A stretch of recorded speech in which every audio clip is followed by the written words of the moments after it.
Podcast is proud to be part of the TalkSPORT Fan Network. TalkSPORT. Powered by fans.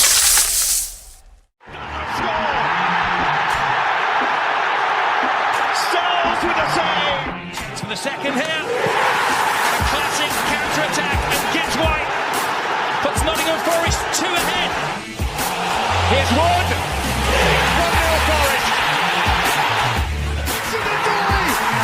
Has made an even bigger difference there.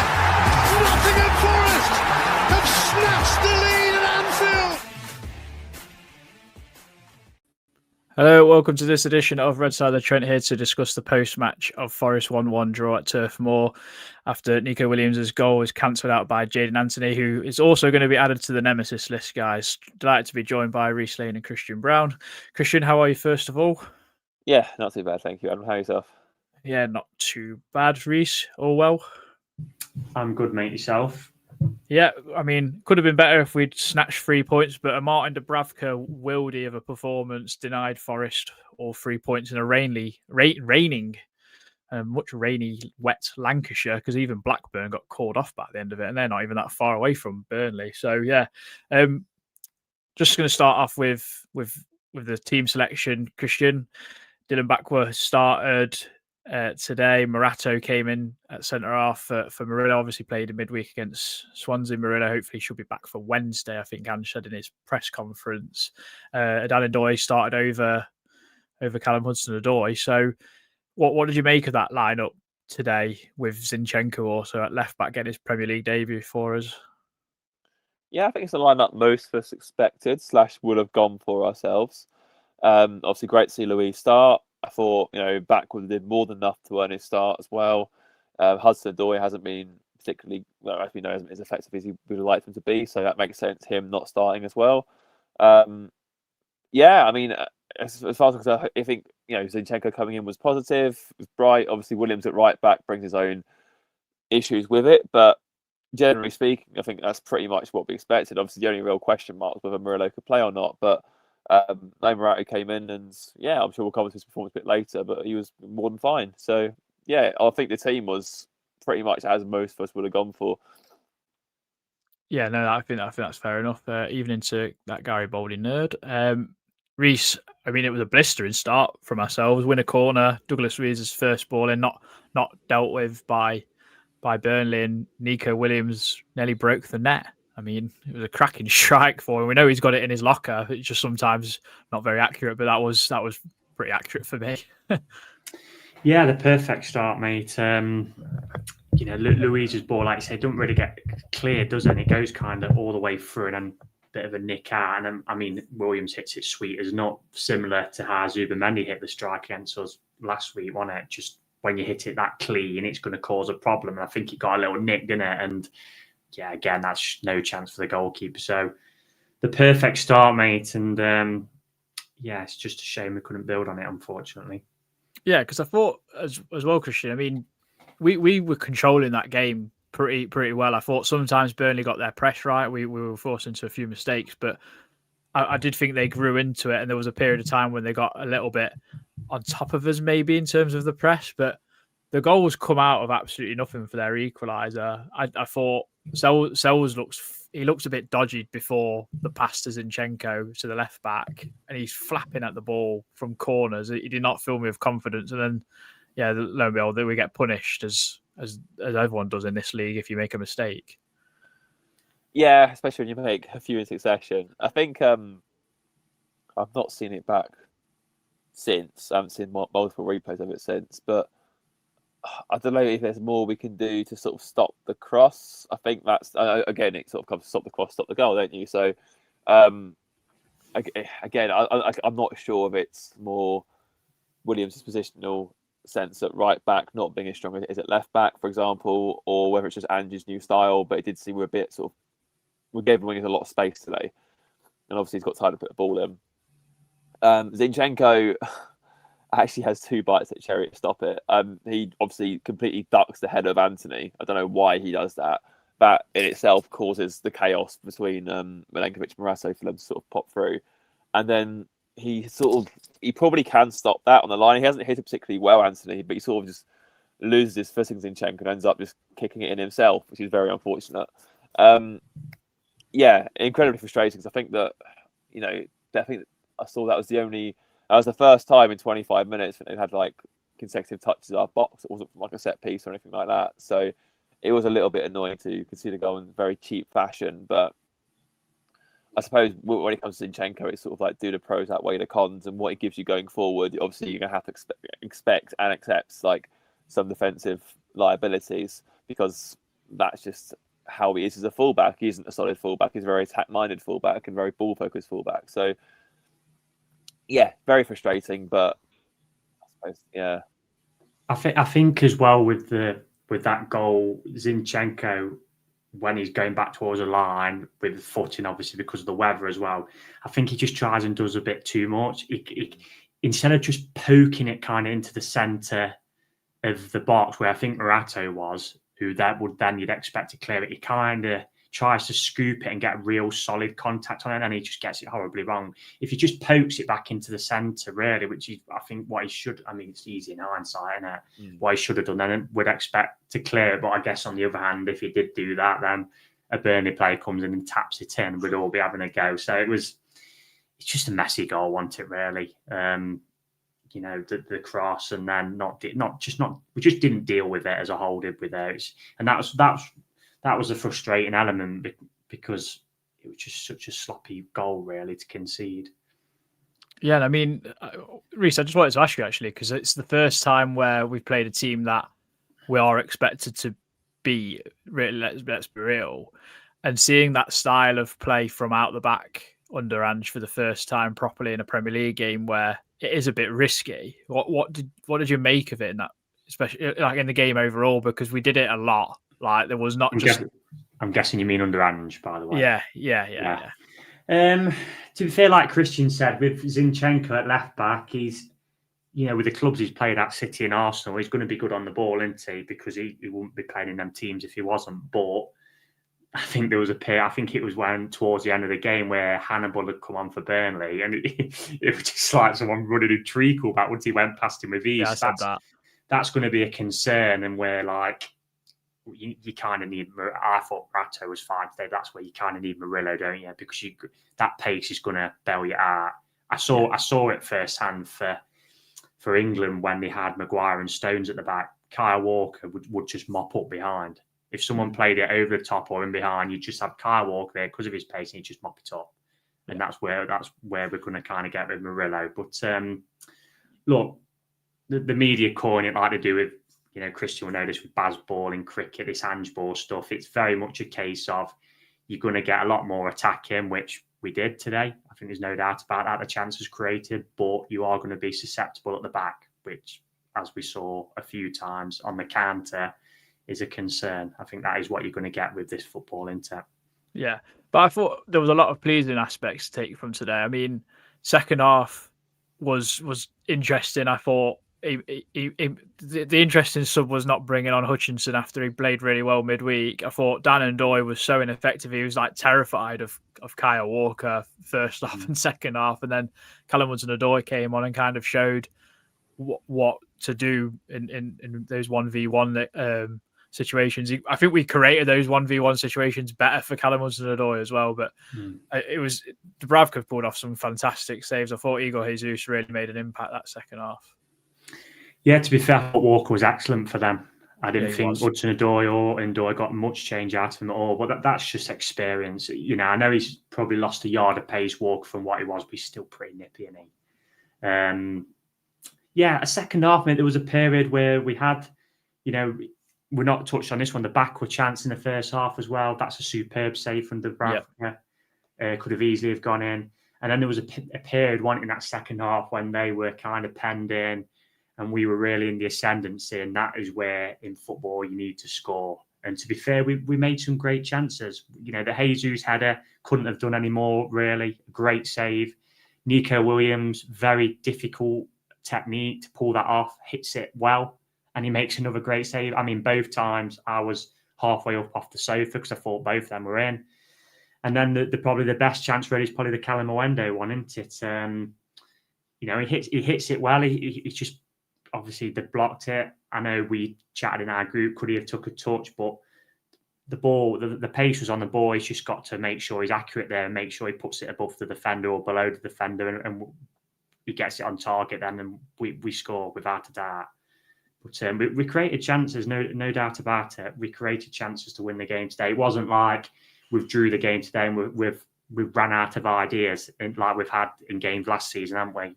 It's just on another day, we could have won the game probably by a couple today, but unfortunately we couldn't, which is when you need the rub of the green, which we're probably not getting at the minute. Unfortunately, doesn't really go for you, does it?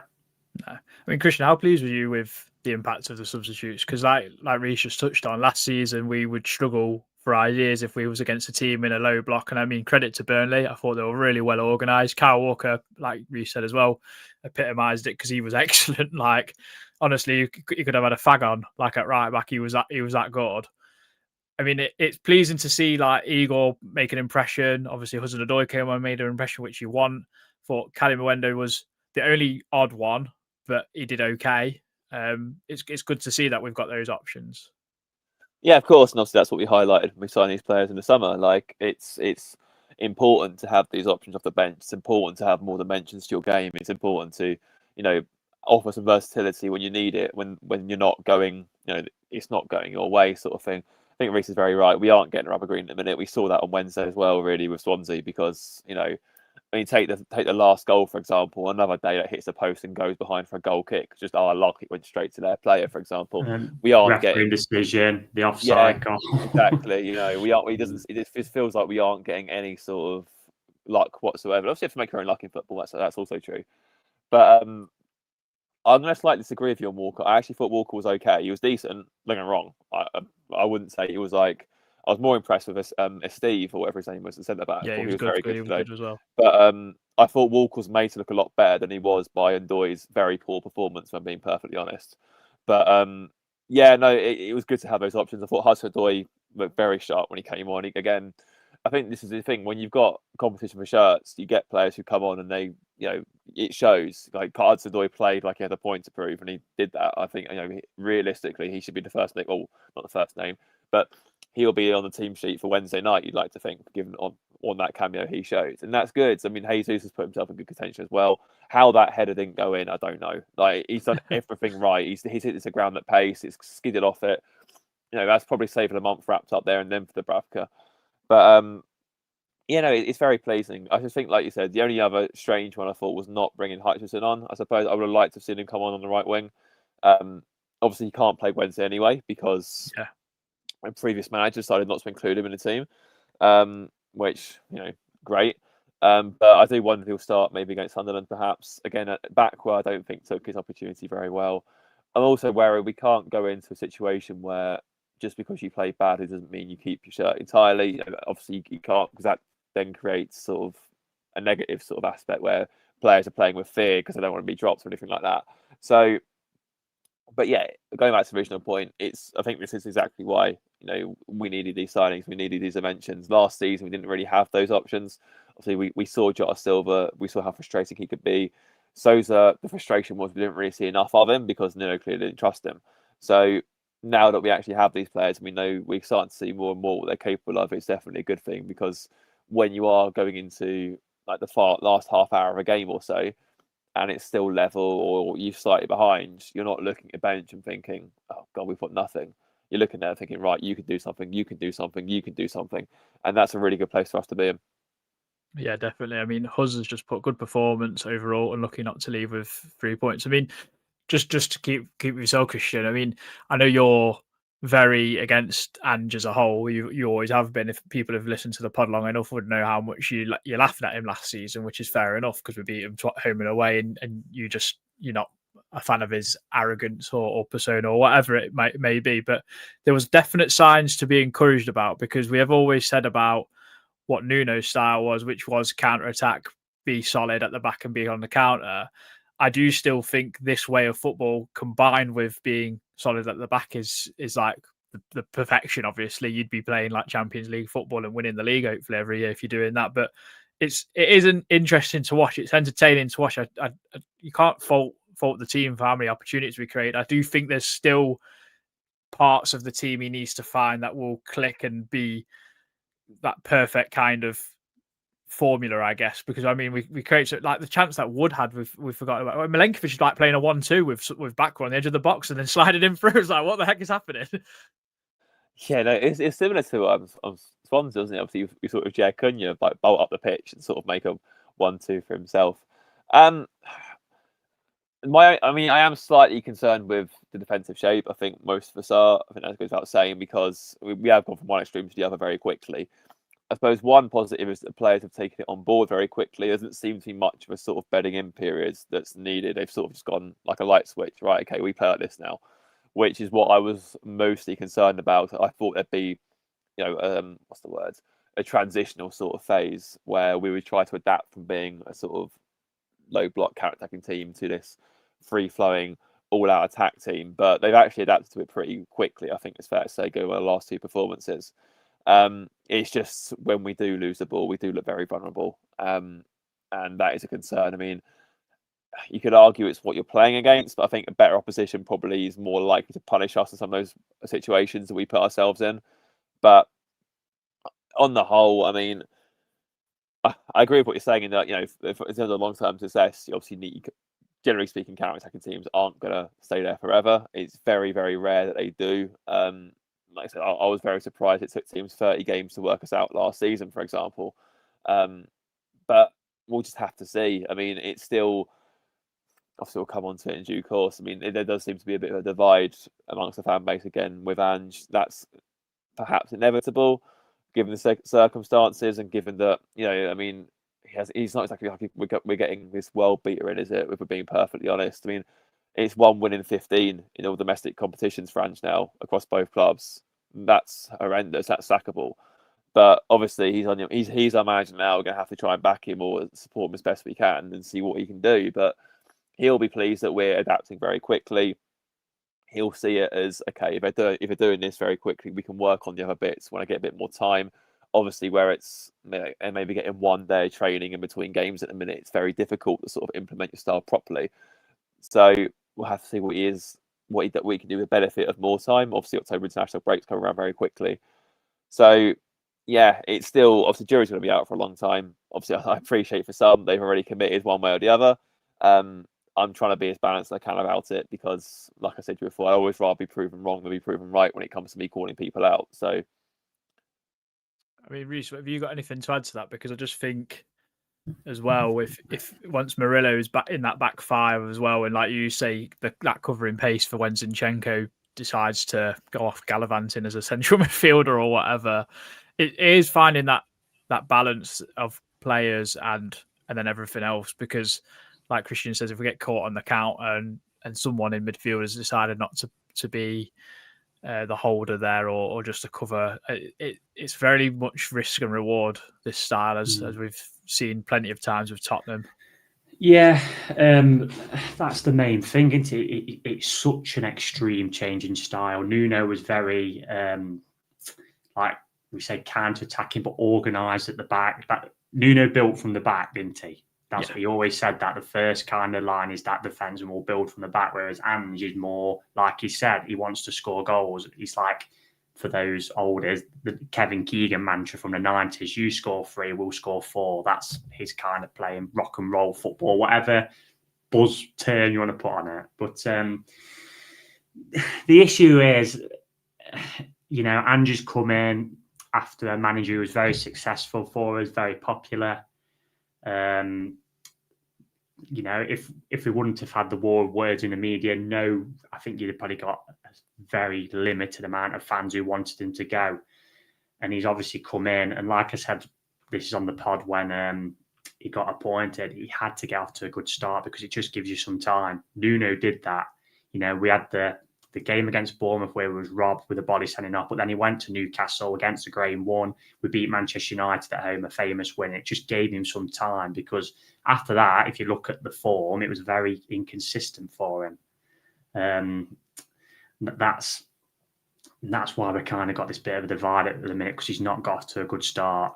I think, and I said this in the group here, the underlying issue, and this isn't Ange's fault, is that West Ham game still. That is a game where we all looked at and thought, yeah, we'll beat these, and we've been thumped. And then, if we'd have won that, obviously lost to Arsenal, which I think most would have expected. Let's say the collapse in midweek doesn't happen, and then we draw today. I think most fans would say, it's a decent start. We're all going to look forward to midweek with Betis. But because we've kind of lost that West Ham game, then it's obviously dragged on into the start of Ange's reign, where we've not won yet under him. Midweek did not make it better at all. That's why I didn't agree with fans who said, it's only the Carabao Cup, because you get this narrative and it just drags on, and now we're dragging on.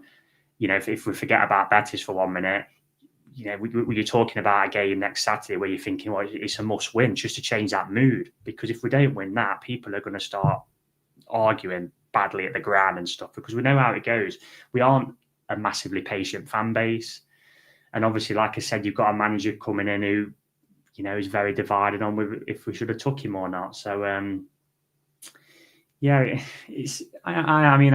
think it's fair to say I'm naturally concerned, because like I said, this style, to implement it, if it is going to work, that is as well, does need an element of patience. And like I said, we're not the most patient fan base. So this week coming up, mate, it's a big week. I'm just hoping for all the fans, including myself, who are travelling to Seville, we get a positive result out there. A win would be a dream. But at least get us off the mark in Europa League with the first European game. But that game next Saturday, you look at that and think we have to be winning that, because if not, I can see it start to turn quite sour, to be honest. Yeah, no, I can definitely agree with you in a lot of those aspects. I think, like you say, it's a results business, isn't it? It is, yeah. You have to get results on the board, especially when you saw it with Cooper at Leicester. We all thought, as Forest fans, he's done a decent job, but they saw it as always, football's crap. You've then gone against a local rival in us and stumped the place out, because they were dreadful that night against us, and we tore them apart. It could have been 5 or 6, let's be honest. Yeah. And the narrative just grows. So I'm just hoping for Ange's sake that he can get a break, good result in midweek, which for me would be taking a point at the Leeds and then just beating Sunderland next Saturday, because you then look at the games after Sunderland and you're thinking, Newcastle away is going to be tough, whoever even if Pep Guardiola's in the dugout. And then Bournemouth we never seem to be, and obviously Chelsea are, the money they've spent. So fingers crossed we can change the mood this week, really. Yeah, definitely. I think that game against Betis is definitely a big one, because it's just big for the whole football club, never mind just Ange.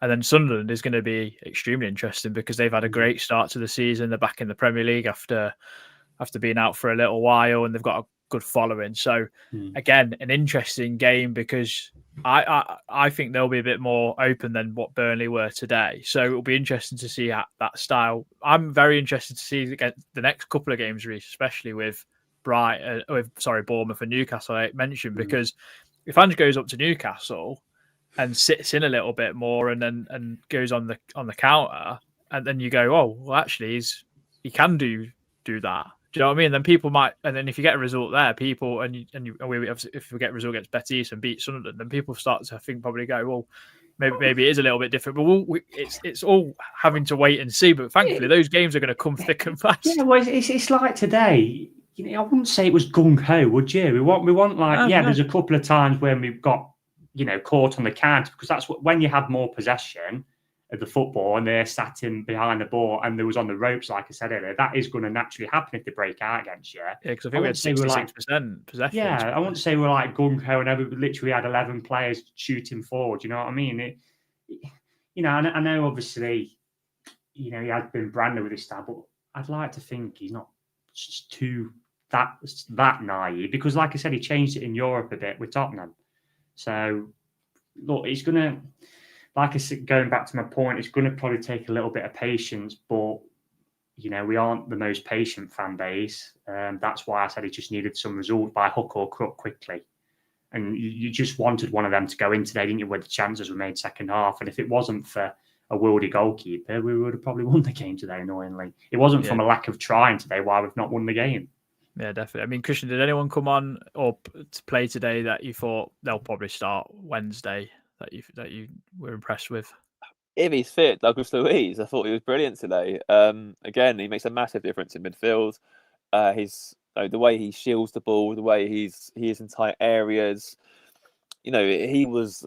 I personally thought Anderson didn't have, by his standards anyway, a particularly good game today. I thought, he was maybe average at best. Luiz picked up the mantle in his place. He was like, right, okay, if you're not going to do it, I will.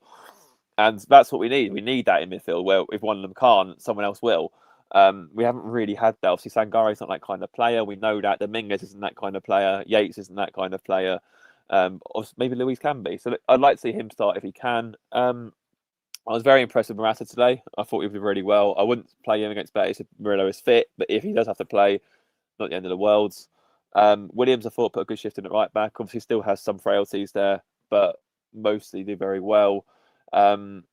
Gibbs White was better today. I thought it made a good few things happen. It's just unfortunate, back where Doy and Wood really didn't really do much, pull up any trees.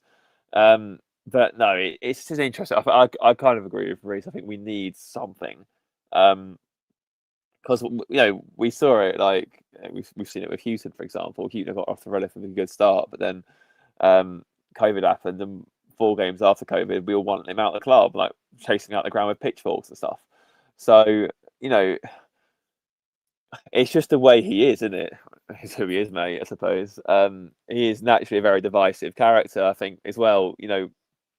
Fans like security. I mean, this is what I've said to you guys privately before, that I don't think our fans, for example, would have the patience to have an Iraola in, for example, who needed 9 games. I think he lost 8 out of his first 9 at Bournemouth. We wouldn't tolerate that as a fan base. And obviously, you've seen how Bournemouth are flourishing now, but we wouldn't take that. Could it be something similar with Ange? I don't know.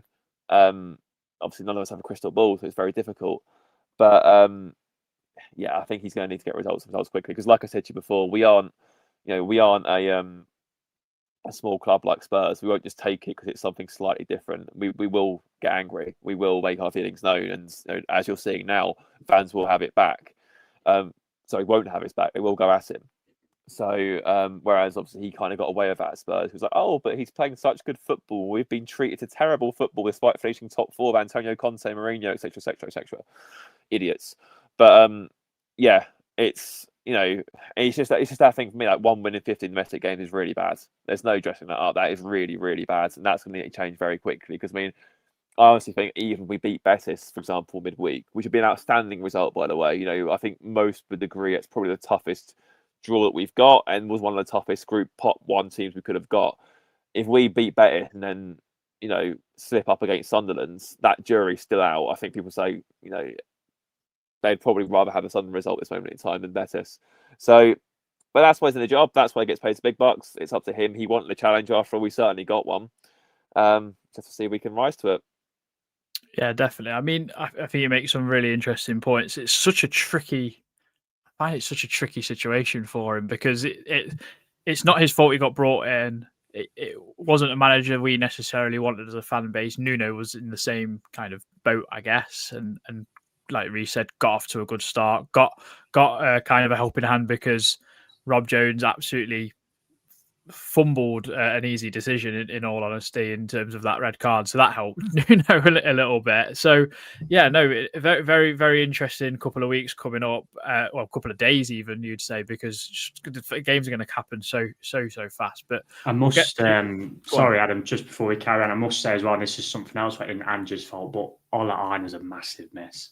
Massive mess. And I know he hasn't been at probably the level the last few months when we've been playing to what he was earlier on last season, but his kind of style of getting up and down. The problem is, Savona wasn't even in the squad today. Now, I don't know whether that is being saved for Wednesday, because we probably don't know about if Zinchenko can be in the squad yet, or he's got a knock or whatever. But he was brought really for a Nuno style of football, wasn't he? Yeah. Of if we need to bring someone who's going to kind of sit in, because he is more of a right centre half, it looks like to me. Yeah. So yeah, that is a real shame, really. We've not kind of got that other right back who can get up and down. Neco can get up and down, but his crossing is not the best. I mean, I see in WT analysis put today, not one of his crosses reached a Forest player, for example. And obviously Zinchenko, great on the ball, but he's just not got that pace to get up and down, has he? No. So, yeah, that's something. If Ange's still here, the club will probably look at addressing in January, really. Yeah, definitely. Right, we'll get on to some, not quite slept on it thoughts, but I'm going to play the jingle anyway. We've got a new one now. Red side of the Trent. Slept on it thoughts.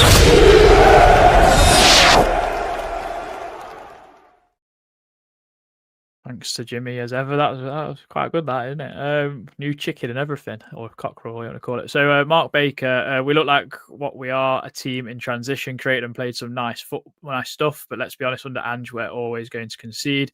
Is Reguilon still on a 3? As I'd sign in for a left back and play Zinchenko as a centre mid in a 3. Drop Morgan Gibbs White and start Jesus up front.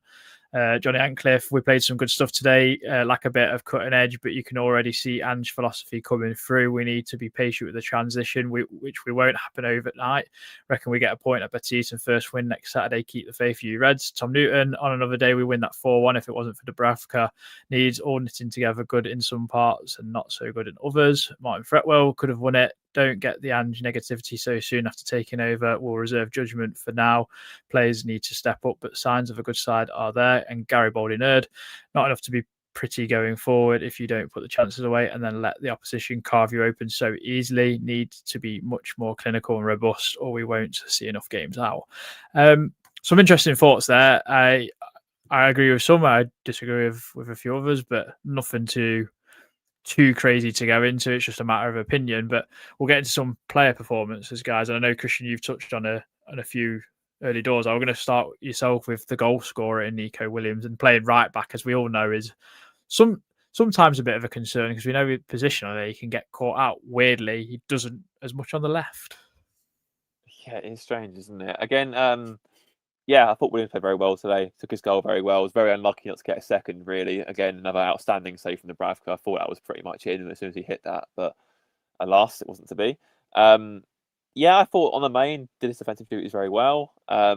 It's just, I don't know. It could just be me. It could just be me being killed, me getting PTSD from that first season. But it just feels like every time there's a sort of an aerial diagonal and Williams is at right back, he just seems significantly weaker at dealing with it than he is at left back, doing in the exact same position. It's so bizarre. Like I said, his defensive frailties don't seem to show so much at left back. For example, I reckon if we had Aina and Williams today at full back, the goal we could see probably doesn't happen. I reckon because Williams would have killed it dead or cleared it, or if I hadn't stopped the cross initially.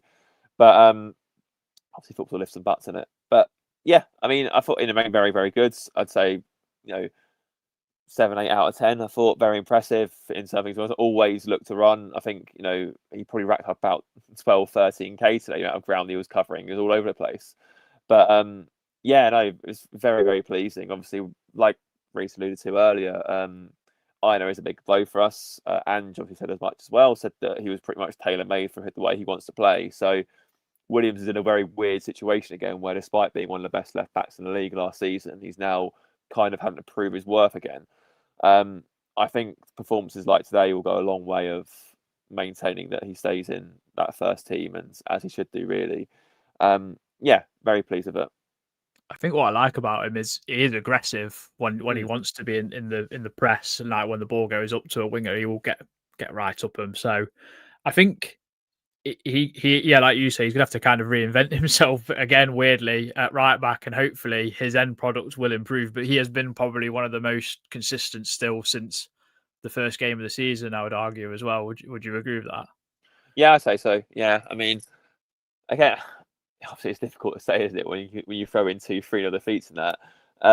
But yeah, no, he has been generally pretty decent, I think, on the whole. Again, if you look at areas to improve a team or areas to sort of say which could be better, which could be improved on, no one's really suggesting Williams as an area of improvement, which is a good thing. Yeah, it's very pleasing to see how far he's come on. And he just, obviously we signed him as a right back initially. We just need him to carry that left back form over to right back and not get the right back that ended up being fourth choice in the season at Forest when he first signed. So, but yeah, I trust him to do it. You'd hope he's a better player now than he was when he first signed. and performances like today sort of empathise that. So yeah, definitely. Reece, I'm going to give you Douglas Luiz, who I forgot to mention, obviously debutant today in the Premier League for us, but you can see why we've got him, and him and that Anderson duo in midfield. If that can click more and get someone, and if Gibbs White can actually get his arse into gear, he wasn't as bad as he has been recently, but if that can kind of work, we're in for a tasty midfield there. I think them three. Have you got Morgan on the player performances at all? No, I've got Okay. two others in mind, to be fair, who I think deserve a bit more of a mention. I think Just to touch on Morgan, I just think there's something not quite right at the minute with him. Now, people might relate that to obviously what happened in the summer, but with the personal issues I think he's had with his baby, I'm probably reading too much into this, what I'm going to say today, but you kind of look at people when, like, 'cause I'm big into my boxing, you look at like a fighter and you like look at him and think, is it something not quite right? And I looked at him today when he was kind of coming out, and I just think something not quite fully focused there on him, whether that's a lack of confidence, and it might be just me surmising, but it's just something not quite there at the minute. But hopefully with his ability, he can, arrest play himself into form. Yeah, I would contest that slightly. I actually thought Gibbs White was pretty. It wasn't amazing, but he was relatively decent today.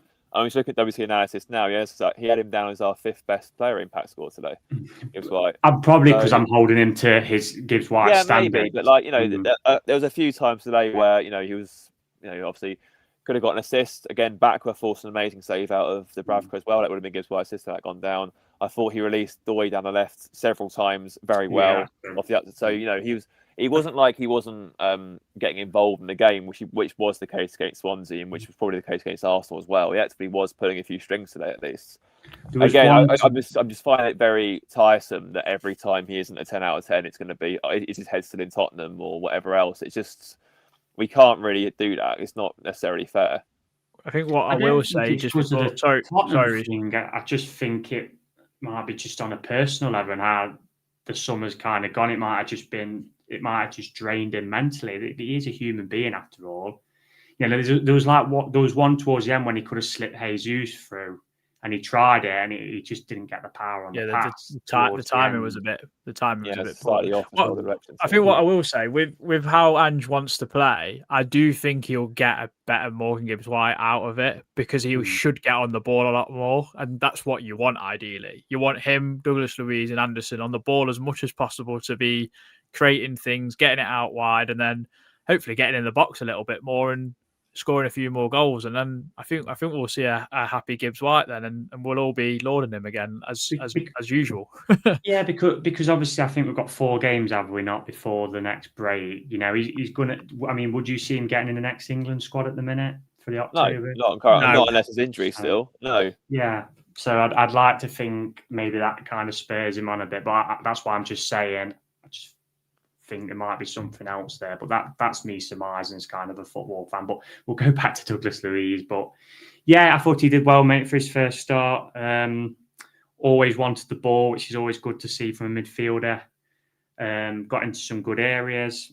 I thought he was intense, which at times in the first half, I thought us as a team weren't intense enough as Burnley was. Hence why I thought, to be honest, they got back in the game towards the end of the half, because the crowd got up and they were, this is why I probably earmarked Kyle Walker out and Christian come back rightly within Doy, where it just knocked him about a little bit. And that intensity just gets the crowd up, you know what I mean? Especially pissing wet through, isn't it, up there, as it always is in Burnley. And that's what they're used to. And they're just gonna see a team who think, oh, these lot, we're going to be sunning it up in Seville midweek, and these lot won't fancy it. And we know how it goes in football. But I thought he played well. He was probably, for me, I'd say his best player personally, Douglas Luiz.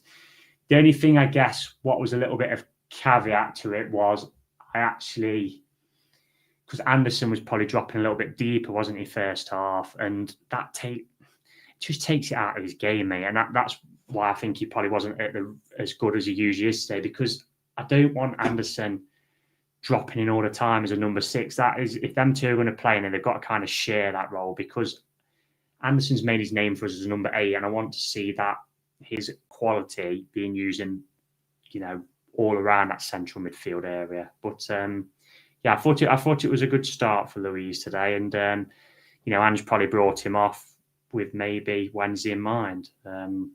Yeah, I mean the team will be interesting Wednesday because we don't really know what Real Betis are about, do we? We just watch them in La Liga. So, but we will find out because I've got a Betis, an English-based Betis fan. I think he's from Bristol, but he travels over quite a lot to watch them. So that. But it's like obviously because I watch a little bit of La Liga now and again, but we don't. We always feel like the Premier League is really high intensity and high speed, and it's like. We don't kind of, because this is obviously new beginnings for us, we don't kind of know what to expect from some of these teams. I know pundits will tell you you'd expect this and that, but because obviously we're kind of crossing leagues in terms of meeting in Europe, it's going to be something very different, isn't it? Yeah, I think, like you say about Luiz and Anderson, it's the first time they've played together, so maybe that will come. Maybe maybe you'll find in games where Sangare plays and them two play in front of the eights and Gibbs White misses out. You just don't know, do you? To be fair, when Sangare come on, I actually thought that helped Anderson, which we've seen from the Brentford game, because it allowed. This is what I mean. Like Burnley by that stage were in pretty much a low block, and that is when, like, apart from the couple of times when he can be a bit loose, Sangare in possession, near gets caught when pressing. If he's allowed to dictate in front of a low block, he can pass through the lines. And you could see it today several times. He got balls to Anderson. There was one where Gibbs White, he got on the half turn. And that's when you need him for that type of player. So I think he'd probably be decent. Sangare would be decent in Europe against teams who are probably going to come to the City ground and low blockers, and with his experience as well. There's still places for everybody in this squad. And we're also looking forward to Nico Dominguez coming back as well. Oh yes, back on the grass. Yeah. I've like hello darkness, my old friend.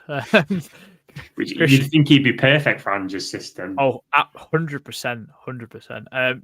Christian, I'm going to give you someone I think who's definitely dividing some opinion online, and maybe we're hoping that he becomes the player that we hope he scored 2 in midweek, and he came on today, made an impact. I thought was unlucky not to score, as we already mentioned. It's Igor Jesus, who quietly impressing, I think, quite a few people.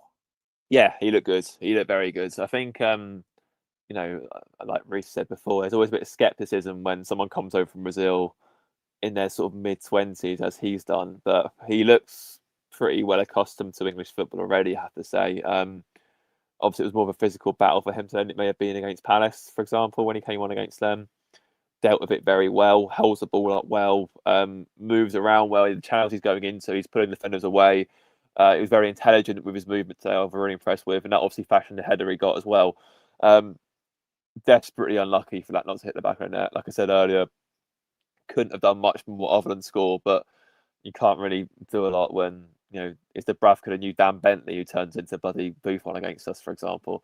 But it's even skidded off the ground. He's done everything right in that situation. He fully deserved the goal. Looks full of confidence, as you can imagine. Scoring 2 goals on his first start would have brought. It's going to be interesting to see, because you would have given Ange a lot to think about there. Obviously, as you mentioned earlier, Wood's miss. Obviously, we all love Chris Wood very dearly, but that he just snatched that, didn't he? He looked underconfident hitting that ball. I know obviously you don't really get a lot of time in Premier League football, of course. It looked like he maybe had another half second or so than he actually realised, and with that time he probably would have scored Woods. He's going to have those players breathing down his neck, especially Jesus, because like I said earlier, Jesus plays or moves like Wood, but just much more mobile, much more agile. He still does the holding up part very well, but he can run in behind, he can drop deep, he can do the things that Wood won't do because of his age and because of his style of play, and that's absolutely fine. You have to appreciate there's different types of forward, different profiles, etc. But yeah, very impressed with Jesus today. I'm not going to go quite as far as Tim Vickery did and call him Drogba, but he does look very handy, I have to say. And to be fair, considering he cost us 10 million, I think is what we got him for, 10, 15 million, call it. You'll do well to find a striker for that sort of value elsewhere that's giving you what he can potentially give us. So yeah, really pleased with how he got on today. I think one of the first things that I liked, there was a high ball, it bounced, and he just held off whoever it was. Yes, I think it might have been a Esteve. And then he got it under control, laid it off, and off we went. And it was like, yeah, brilliant. This is what we're not to say Chris Wood didn't do that first off. I actually thought Chris Wood's hold up was pretty good, but Yeah, he did. His hold up play was really good today. It's just in front of goal. It's sometimes the bounce pass, if you know what I mean. Sometimes Wood's quite good at it, and then sometimes it bounces off him like it's a bleeding balloon or something, or one of them yoga balls. You know what I mean? It's very hit and miss, and I think it's something that might play into Ange's thinking of who he goes with. So, yeah, definitely food for thought on that one. Yeah, I'm like you say, I'm interested to see how we go forward because they're all different. And Calimundo playing on the wing baffled me today. Like you say, might play against Sunderland, Hutchinson. So we'll see. Reece, last player I'm going to give.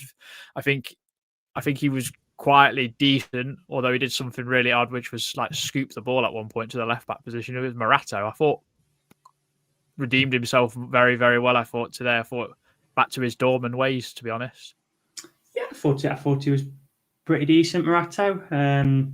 You get the odd times, don't you, where he's a little bit rash. I mean, like, you know, he's squaring up to one of their players at one point, wasn't he? And yeah, but I thought he filled in pretty well. I was quite impressed. I think with Morato, probably when we was in the ascendancy, he was carrying it out of the defence quite comfortably and looked comfortably on the ball. Usually you think because of kind of the perception around and you kind of have your heart in your mouth. But there was a couple of times he did that.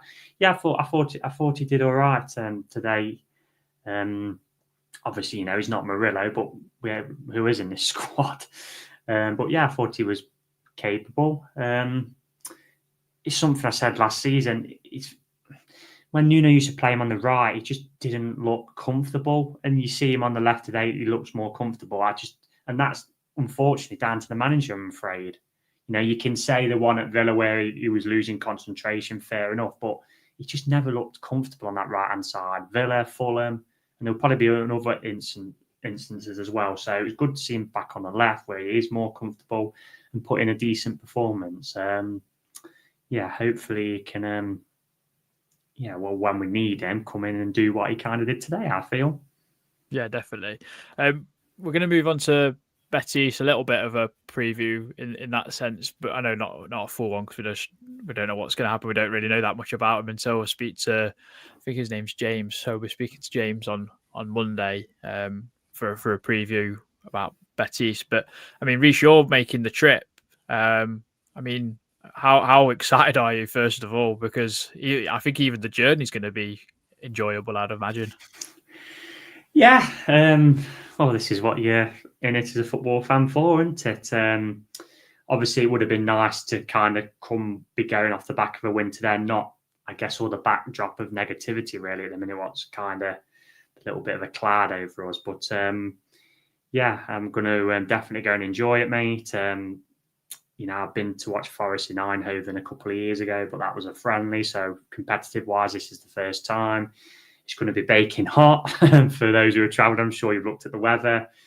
So, yeah, look, you've got to go and enjoy it. But also make no mistake that, in my eyes, I'm not just going in this Europa League to have basically a tour and think, oh, well, if we finish bottom, it's fine because we've had some trips.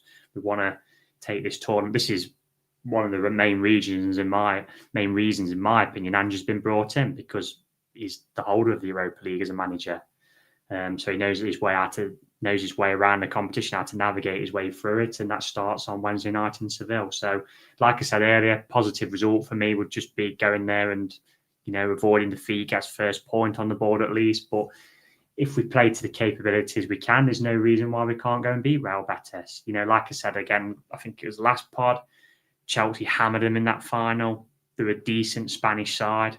Like, we're a decent Premier League team last season, so it's going to be kind of a meeting of the leagues, isn't it? And we'll see what happens, mate. They're not in the home stadium, so that will play a little bit of a part, although I saw they won 3-1 there last night. And I mean, they've got plenty, as I put on the pod page, I think 9 out of their starting 11 last night played in England, so there'll be plenty of familiar faces who people will recognise. So, yeah, I'm looking forward to it, mate. It should be a great trip. Yeah, I mean, Christian, for the fans like ourselves who aren't going to get to travel to Seville and watch Forest play Betis, it's still really exciting because obviously in our lifetime, I don't think we would have watched Forest. We would have probably been too young to go in the 90s. So I'm extremely excited, even to say that I'm watching from a rainy Nottingham, to be honest.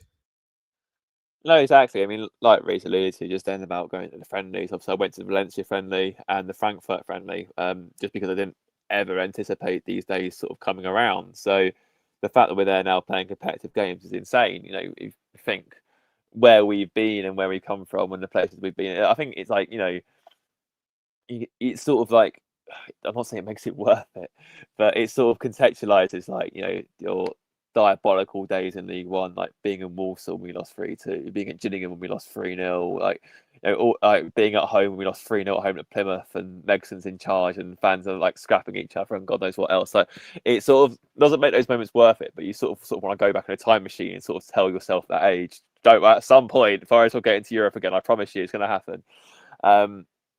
So to actually see it now materialise is incredible, really, and we shouldn't lose sight of that because it is, these opportunities don't come around very often. It's a very select few that gets to go to Europe, and in the Premier League especially, it's incredibly difficult to get into Europe. Some would argue that your best bet is maybe even winning a trophy, which in itself is incredibly hard because winning 8 games, for example, is probably or theoretically easier than coming in the top, getting 60 plus points over a 38 league game season in the best league in the world and the most expensive league in the world. So we can't take this for granted. I think that also probably has added some of the to the mood, I suppose, on the fan base, because I think there is this appreciation that this is actually very special. What we've got is very unique. We might not get this again for a long time. I know Marinakis would like us to have it every year, but I want with the lottery is not always realistic. So I guess with all the upheaval and, with Nuno in and out and then Ange in now, it's sort of, I guess people don't really sort of want this illusion of having European football getting shattered by off-field things. So I think that probably doesn't really go in Ange's favour either. But it's a great opportunity for us. I think, like I said, I can't profess to watching much of Liga. I listen to a European podcast every week which recaps the Liga, but I can't tell you how Betis player would line up or anything like that. Obviously recognise some of their players like Bellerin and a few others. I know that some of their star players have gone to Como this summer, I believe, to join Cesc Fabregas' Revolution. And of course, they've got Anthony, who we've seen score against us several times, a few times. So Isco's out as well. He broke his leg. Yeah, Isco's out. Yeah, so it's obviously we have got, despite the fact that they are a well-seasoned European side, obviously got to Conference League final last season, and despite the fact that they are a very good Liga team, you'd probably say top 6, 7 over there. There is a possibility we can go there and get something. I think that's hugely exciting. So yeah, I'll be tuned in. I'll be making sure that, I don't know, God knows what shirt to wear. Normally try and wear a shirt when we last beat a team, but we've barely played Univies ever. So we'll have to whack out the European Cup winning shirt or something. But yeah, it's a very exciting time for us. And I just hope we make the most of it, because if we can, make some memories ourselves, it'll be like, if we go deep in the competition, that'll be, we're celebrating knockout wins and that kind of thing. That'll be incredible. I just think that the way things are going at the minute, if we were to crash out in the groups, I think you'd probably see the most venomous and toxic City ground since the Megson days. So quite a bit rides on this, but again, Ange likes a challenge, so we'll see what happens.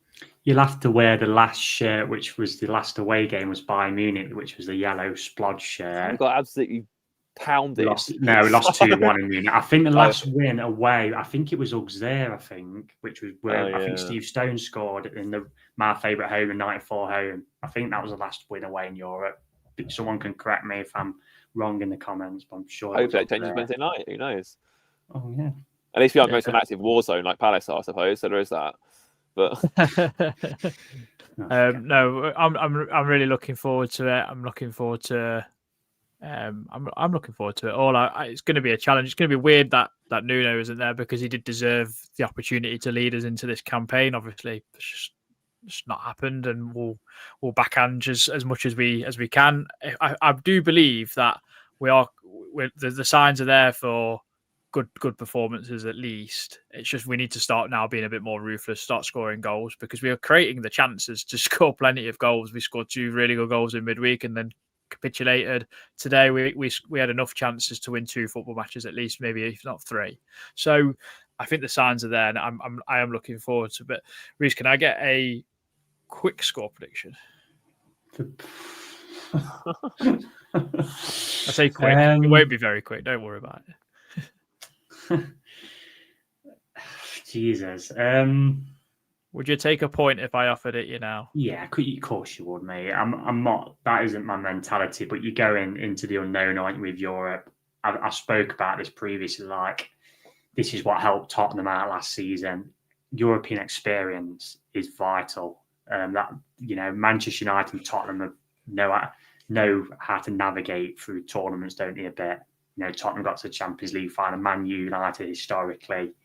I mentioned about when Brighton come up against Roma, who are a seasoned European side, and they got absolutely spanked, where you'd probably look at them level for level at the time and think, well, there's not much between them sides. We'll win 2-1, mate. Let's go with a positive. Yeah, I'm hoping we can score at least. But I think with Ange, there's not going to be many clean sheets, is there? But to be fair, we was close today. Rather just one sloppy goal, wasn't it? We would have got one. So yeah, I've got to go with a positive, mate, because I'm making the trip. So I'm not going to say we're going to lose 3-1 or it like that. Well, let's see what we can do. Who's in charge of the passport situation, you or Emma? Emma. Fair enough. Christian? I'm going to slightly disagree with recently. I do empathise the sense of European experience, but it is worth noting that Spurs won the competition last season. Johnson Spencer's first European campaign, I believe. I mean, it's like a club. Yeah, but Spurs' European history is going out in the groups or the knockouts. They've never really got to the Champions League final, didn't they? Yeah, and they gave a penalty away in the first minute of the game. Like, and dropped Lucas Moura. Yeah, but I reckon that I'd like to think that for a lot of players, I think there is. Don't get me wrong, that experience will count, and we've got some winners in there. Obviously, Hudson-Odoi part Champions League winning team, for example. Sangare's played European football. Milenkovic's played European football. And Doi last season. Yeah, Doi. Obviously, as well, there'll be players as well who have played, obviously, in European leagues who might have a more of understanding of what, obviously, we know. Like, I remember reading such with Sangare. Sangare will be important in these games because the pace will be slower. It won't be quite as frenetic as a Premier League game will be. And that's why I remember we saw it. It's always been that case. Like Varane at United, for example, pretty poor in domestically, but in Europe he seems to find another level. Jorginho at Chelsea was exactly the same because it's a slower pace. There's much more thought behind what you do. I'm going to go and be positive. I'm going to say we aren't going to lose. So there's that. I'm going to go for a 2-2 draw. Like I said, we aren't going to keep a clean sheet again this season, are we? Let's be honest. So we might as well nullify that by scoring a couple ourselves and hoping for the best. So yeah, I'll go 2-2. Hopefully not from 2-0 up. But yeah, I think there'll be goals. I think I'm gonna try and be positive because I don't know that much about Betis. I think I'm going to sit firmly on the fence with splinters in my backside and say 1-1. But I'm looking forward to it nonetheless. I think it's going to be an experience for everyone, whether you're going to be in the stadium or not. I just think it's going to be a massive part in our recent history, really, because where we've come from, we keep reminding ourselves we was bottom of the Championship several years ago when we were starting this podcast, and now we're going into a European tie. Looking forward to the heavy Spanish police presence, as it was tweeted. What I meant to make fans feel comfortable was the wording, which, with European police, I'll see it when I believe it. What was you going to say, Christian? I was going to say, try not to come back with pepper spray in your mouth. That'd be quite nice. Yeah. Eindhoven, they didn't even want us to travel, and then I remember that. Decided to try and barricade us all in a row and people just having a drink. But it's fine for young lads with PSV junior hooligans to be walking around the square on the t-shirts, but such is foreign police. Make sure Tom Ed behaves himself at least. Nottingham Pint Guide on it's tour. It's going to be like 31 degrees. Do you think he's going to not be sinking the pints? Jesus. He'll be giving pint guides in Seville. He'll be Seville pint guide, orange and have a Managerial, or whatever they're having. But yeah, so no. Hope everyone enjoys themselves. Safe travels to everyone that are heading over, and don't enjoy the sun too much. Bring some back if anything, because it's been bloody miserable here, absolutely horrible. But thank you very much for everyone that's tuned in. 264 people in here at the moment. So if you're in here, do drop a like and a subscribe. Do consider membership for early access to future pods. We'll be back when we do our preview for Betis with James for a Betis preview, and then anything else we might get out before we'll see. But until next time, come on, you Reds.